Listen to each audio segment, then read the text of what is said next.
विद्वानों का कथन है कि रहस्य कभी सतह पर नहीं दिखाई देते, वह तो मनुष्य के भीतर ही छुपे होते हैं। नमस्कार दोस्तों, आज हम स्त्री जातक की चर्चा करेंगे। पुरुषों पर तो बहुत सारे ग्रंथ लिखे गए हैं ज्योतिष के, और ज्योतिष के विद्वानों ने अपने ही ग्रंथों में स्त्री जातक भी एक अध्याय लिखा है। स्त्री जातक कुछ विशेष स्त्रियों में गुण होते हैं, जिन गुणों की चर्चा करते हुए उन्होंने उस अध्याय में विस्तार पूर्वक लिखा है कि पुरुषों के जो गुण हैं, जो दोष हैं, उनके अतिरिक्त स्त्रियों में होते हैं, उनके अतिरिक्त होते हैं, उनको समझना बहुत ज़रूरी है। तो आज के वीडियो में हम बृहस्पति की चर्चा करने जा रहे हैं। बृहस्पति ग्रह जब किसी स्त्री की कुंडली में लगन भाव में होता है, यानी लगन कुंडली के प्रथम भाव में होता है, तो वो क्या प्रभाव प्रकट करते हैं बृहस्पति ग्रह, तो इसको जानते हैं। अगर बृहस्पति ग्रह किसी महिला की कुंडली में प्रथम भाव लगन भाव में हो तो वो स्त्री अत्यंत रूपवती होती है।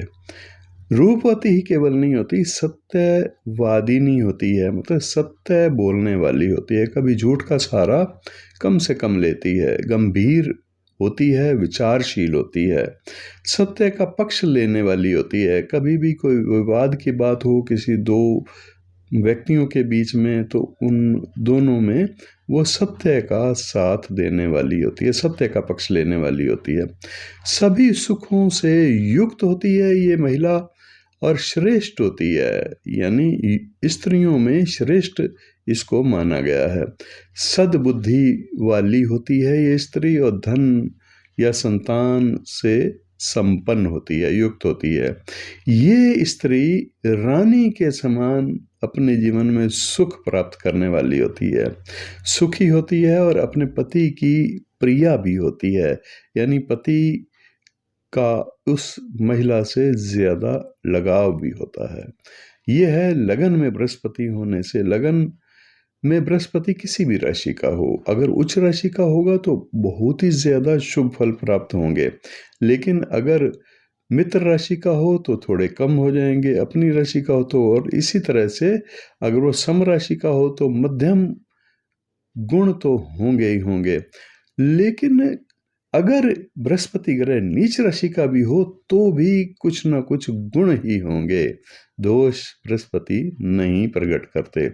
तो द्वितीय भाव में अगर बृहस्पति की स्थिति हो किसी महिला की कुंडली में, तो दूसरे भाव में विशेषता ये बताई गई है कि वह स्त्री सुंदर तो होती ही है, धर्मशील भी होती है, धर्म में उसकी आस्था ज़्यादा होती है, धर्म कार्य में विश्वास ज़्यादा होता है, इसलिए धर्मशील होती है, सौभाग्यवती होती है, नीतिवान होती है, नीति से काम लेना उसको आता है, यानी नियमों का पालन करने वाली होती है, हानि रहित होती है। इसी कारण से वो अपने जीवन में ज़्यादातर उसको कोई बड़ी हानि चोट आर्थिक नहीं पहुंच पाती।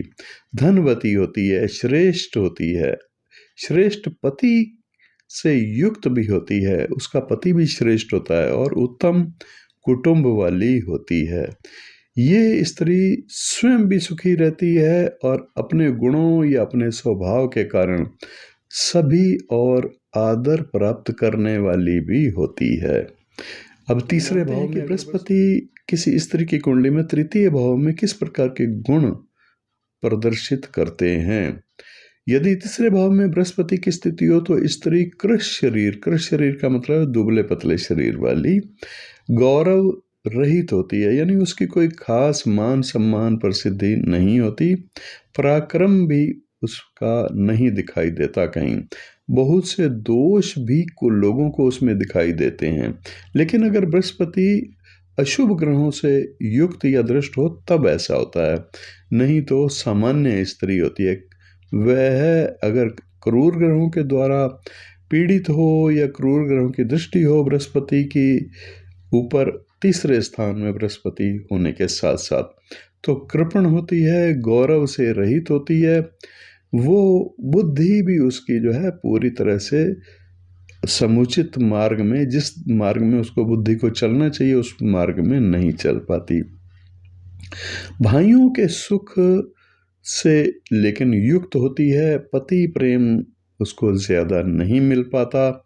लेकिन ये तभी है ये सब कुछ जब उस तीसरे भाव में बृहस्पति पर अशुभ या पाप ग्रहों की दृष्टि हो या युति हो, अन्यथा ऐसा फल नहीं हुआ करता। तो ऐसे में पाप ग्रहों की युक्ति या दृष्टि होने से पति से रहित होती है, यानी पति के प्रेम से रहित होती है, और धन का खर्च अधिक करने वाली होती है। अब जिस स्त्री की कुंडली में, जिस महिला की कुंडली में बृहस्पति की स्थिति चौथे स्थान पर हो, चतुर्थ भाव में हो, तो वो स्त्री सुंदरी और रूपवती तो होती ही है, विद्वान भी होती है, यानी उसको कई विषयों का ज्ञान भी होता है, और गौरवशालिनी होती है, यशस्विनी होती है, धन धान्य से युक्त और सब प्रकार के भौतिक सुखों से भी युक्त होती है, और समाज में, परिवार में मान्य होती है, यानी उसकी मान सम्मान होता है, प्रसन्न चित्त रहने वाली होती है, ये उसमें गुण है, और सभी कार्यों में कुशल भी होती है। चतुर्थ भाव में बृहस्पति की स्थिति को इतना शुभ माना गया है। लेकिन इसमें भी अगर अशुभ ग्रहों का प्रभाव उस बृहस्पति पर हो चतुर्थ भाव में, तो थोड़े गुण कम हो जाते हैं। इसी तरह से पंचम भाव के बारे में कहा गया है, बृहस्पति की स्थिति अगर पंचम भाव में हो तो वो स्त्री किसी भी प्रकार के दोष से युक्त नहीं होती, सत्य मार्ग पर चलने वाली होती है, सत्य पथगामिनी कहा गया है, यशस्विनी कहा गया है, यानी मान सम्मान प्राप्त करने वाली, यश प्राप्त करने वाली, और प्रतिष्ठित नीति युक्त होती है, यानी नियमों का पालन, पारिवारिक नियम, सामाजिक नियमों का पालन करने वाली होती है, धर्म में विश्वास होता है, व्रत और धर्म में वो दक्ष भी होती है, यानी सब नीति विषयों को या धार्मिक पुस्तकों या धार्मिक विषयों को जानने वाली होती है, संतानवान होती है, और उत्तम और बुद्धि वाली, मधुर बोलने वाली, वाणी उसकी मधुर होती है, भाषा का प्रयोग भी संयमित और अच्छी मीठी वाणी का प्रयोग करने वाली होती है, पति सुख से युक्त होती है, पति के सुख से युक्त होती है, और शास्त्र या पुराणों या धार्मिक विषयों की जानने वाली होती है। यह है पंचम भाव में बृहस्पति की स्थिति किसी भी राशि की कुंडली में अगर हो। नीच राशि की हो तो थोड़ा प्रभाव शुभ कम हो जाता है, अगर उच्च राशि की हो या शव राशि की या मित्र राशि की हो तो उस स्त्री में बृहस्पति का पंचम भाव का प्रभाव ज्यादा शुभ दिखाई देता है। अब छठा भाव, जन्म कुंडली के छठे भाव में किसी स्त्री की कुंडली में अगर बृहस्पति की स्थिति हो तो स्त्री नीति युक्त तो होती है, श्रेष्ठ कर्म करने वाली, शारीरिक कष्ट और उपचार पाने वाली होती है, यानी उसको नीतिवान होना भी कहा गया है, श्रेष्ठ कर्म करने वाली भी होना कहा गया है, लेकिन शारीरिक कष्ट भी साथ साथ उसको बताए गए हैं, और उपचार भी उसका किसी न किसी प्रकार से चलता रहता है। अनेक प्रकार की ऐसी विपत्तियां हैं या फिर ऐसे दोष, शारीरिक कमियां, शारीरिक परेशानियों से वो ग्रस्त रहने वाली भी कही गई है, शत्रु से लेकिन रहित होती है, सच बोलने वाली होती है, सुकीर्ति वाली, यानी अच्छे मान सम्मान को प्राप्त करने वाली, घर के कार्य में आलस्य करने वाली होती है, और गुरु अगर नीच राशि का हो षष्ठ भाव में तो वो ज्यादा समय तक रोग से पीड़ित भी रह सकती है। तो ये है छठे भाव में बृहस्पति की स्थिति हो किसी स्त्री की कुंडली में। सप्तम भाव, अगर किसी स्त्री की कुंडली में सप्तम भाव में बृहस्पति की स्थिति हो तो स्त्री ज्ञानवान होती है, गुणवती होती है, शीलवती होती है, कीर्तिवती होती है, अनेक विषयों को, अनेक शास्त्रीय विषयों को, धार्मिक विषयों को जानने और समझने वाली होती है, उत्तम पति प्राप्त करती है वो स्त्री अपने जीवन में, और पति की प्रिया भी होती है, विद्या और विनम्रता से युक्त होती है, और सब प्रकार के भौतिक सुखों से संपन्न भी होती है। अब 8वें भाव में अगर बृहस्पति की स्थिति हो किसी स्त्री की कुंडली में, तो अष्टम भाव में बृहस्पति क्या कहते हैं? 8वें भाव में बृहस्पति की स्थिति स्त्री को विशाल देह वाली बना देता है, यानी उसका शरीर जो है वो भारी हो जाता है और आकार में लंबाई लिए हुए भी होता है। व्यसनी पति उसको मिलता है, यानी खाने पीने के शौक वाला भी होता है और उसमें कई व्यसन भी होते हैं, नशा करना या मांस मदिरा का सेवन करना। पति के मन से परित्यक्त भी कभी कभी होती है, लेकिन ऐसा तब होता है जब बृहस्पति पर किसी अशुभ या पाप ग्रहों की दृष्टि या युति प्रभाव हो। वो चंचला होती है, चंचल मन वाली, तीर्थ स्थानों पर घूमने की शौकीन होती है और धन वस्त्र के अभाव का कष्ट भी कभी कभी सहन करना पड़ता है उसको।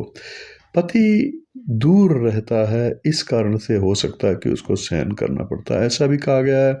और पति और पुत्र के इस कारण से, दूर रहने के कारण से उनके सुख से कभी कभी वंचित भी होती है। यह है अष्टम भाव में बृहस्पति की स्थिति हो अगर किसी महिला की कुंडली में। अब नवम भाव में बृहस्पति किसी महिला की कुंडली में नवम भाव में उसको कृत धन बनाता है, सत्यवादिनी बनाता है, देवताओं और ब्राह्मणों की भक्ति करने वाला बनाता है और देवताओं की भक्ति से संपन्न होती है, संततिवान होती है, संतानवान होती है, धनी होती है, भाग्यशालिनी होती है, सौभाग्यवती, उत्तम पति की पत्नी, सब प्रकार के सुखों से युक्त होती है, भौतिक सुखों से युक्त, और रानी की तरह ऐश्वर्यशालिनी होती है। दशम भाव में अगर बृहस्पति की स्थिति हो तो उस स्त्री में गुणों की अधिकता होती है, यानी वो गुणवती, गुणज्ञ होती है, सत्य कर्म करने में वो जानी जाती है, पहचानी जाती है, उसकी पहचान होती है कि ये सत्कर्म करने वाली महिला है। पुण्यशीला होती है, अनेक दास दासियों से युक्त होती है वो महिला, और धन वस्त्र आभूषणों से भी युक्त होती है। पति तथा संतान के सुख से संपन्न होती है ये महिला, और घर के कार्यों में दक्ष और कुशल होती है ये महिला। कुंडली के 11वें स्थान में अगर बृहस्पति की स्थिति हो किसी महिला की कुंडली में, तो वो महिला, वो स्त्री जितेंद्रिय होती है, कीर्तिमान होती है, कीर्तिमती होती है और संपत्तिशालिनी होती है, यानी उसके पास अपार संपदा होती है। सत्यभाषिणी, शिल्प कला में भी कुशल होती है, धर्मात्मा प्रकार की उसकी रुचियां होती हैं, और धर्मात्मा जिस प्रकार से धर्म पर चलने वाले गुण होते हैं उसको, तो इसी कारण से उसको धर्मात्मा तुल्य माना जाता है, समझा जाता है। सुखों से संपन्न, पति की प्रिया होती है, अनेक कलाओं को जानने वाली भी होती है और रानी के समान ऐश्वर्य को प्राप्त करने वाली होती है। 12वें स्थान में अगर बृहस्पति की स्थिति हो किसी महिला की कुंडली में, 12वें स्थान में बृहस्पति हो तो स्त्री रुग्ण और लाभ रहित बताई गई है। लेकिन ये बृहस्पति 12वें स्थान में शनि या राहु या केतु और या फिर किसी पाप ग्रह से युक्त ना हो तो फिर इतना बुरा प्रभाव नहीं होता, बल्कि सामान्य होती है। तो अगर ये अशुभ ग्रहों का प्रभाव भी है और बृहस्पति ग्रह की स्थिति 12वें भाव में किसी महिला की कुंडली में, तब इस प्रकार के दोष हो सकते हैं। उस स्त्री को आचार्यों ने ज्यादा समय तक रोगी रहने वाला माना है और स्वभाव भी उसका अच्छा नहीं होता, स्वभाव भी उसका क्रोध वाला और दुष्ट प्रवृत्ति वाला बताया गया है। पर धर्म में आचरण करने वाली होती है, धर्म का आचरण करने वाली होती है वो स्त्री, कुटिल भी होती है, धर्म का आचरण करने वाली भी होती है, उसकी बुद्धि प्रखर नहीं होती। इसी कारण से वो धन की कमी को सहन करने की शक्ति भी उसमें होती है, और धन की कमी को सहन करने की शक्ति तो तब होगी जब धन की कमी भी उसको होती है जीवन में। इसी तरह से मान सम्मान की भी कमी होती है। वो स्त्री लज्जाहीन बताई गई है, ऐसी स्त्री जिसकी 12वें स्थान में बृहस्पति किसी पाप ग्रहों से दृष्ट या युक्त हो, तब इस प्रकार के दोष उसमें बृहस्पति के कारण से हो सकते हैं। इधर उधर घूमने वाली होती है, यानी वो बिना मतलब के ऐसे स्थानों पर घूमने वाली होती है जो उसको स्थान प्रिय होते हैं, जो स्थान उसको अच्छे लगते हैं। भ्रमण प्रिय भी उसको इसीलिए कहा गया है। तो यहाँ पर ये देखना होगा कि 12वें घर में बृहस्पति किस स्थिति में है। अगर मान लीजिए बृहस्पति 12वें घर में है और उच्च राशि का है, तो भी ये दोष निम्न स्तरीय हो जाते हैं, बहुत ही कम हो जाते हैं, अल्प हो जाते हैं या फिर नहीं होते।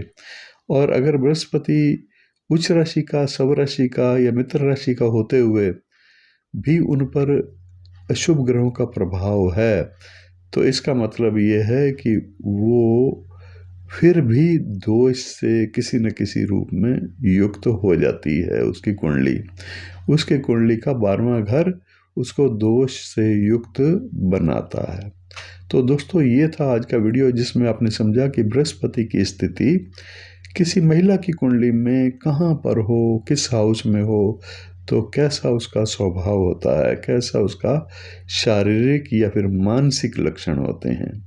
वीडियो अच्छा लगा तो ज़रूर आप लाइक कर दीजिएगा, शेयर कर दीजिएगा अपने मित्रों को, और चैनल पर नए हैं तो सब्सक्राइब भी ज़रूर कर दीजिएगा। इसी से ही हमें मोटिवेशन मिलता है। वीडियो अच्छे बनाने की परिश्रम सफल होता है। वीडियो ज्ञानवर्धक हो, और ज्योतिष के विषयों का ज्ञान कौन प्राप्त नहीं करना चाहता। तो ज्योतिष के अगर आप विद्यार्थी नहीं भी हैं, तो ज्योतिष शास्त्र को जो समझने वाला या रुचि रखने वाला है, वो एक तरह से ज्योतिष का विद्यार्थी ही है। दोस्तों, अगर आप ज्योतिषीय मार्गदर्शन चाहते हैं, कंसल्टेशन चाहते हैं, तो मैं नक्षत्र गणना के आधार पर आपकी जन्म कुंडली का विश्लेषण करता हूँ, और इसके लिए आप मेरे व्हाट्सएप नंबर पर संपर्क करके फीस के लिए पूछताछ कर सकते हैं। समय ले करके आप मिल सकते हैं, या फिर ऑनलाइन भी आप कंसल्टेशन ले सकते हैं। आज के लिए इतना ही, फिर मिलते हैं किसी ज्योतिष की ज्ञानवर्धक चर्चा के साथ। नमस्कार।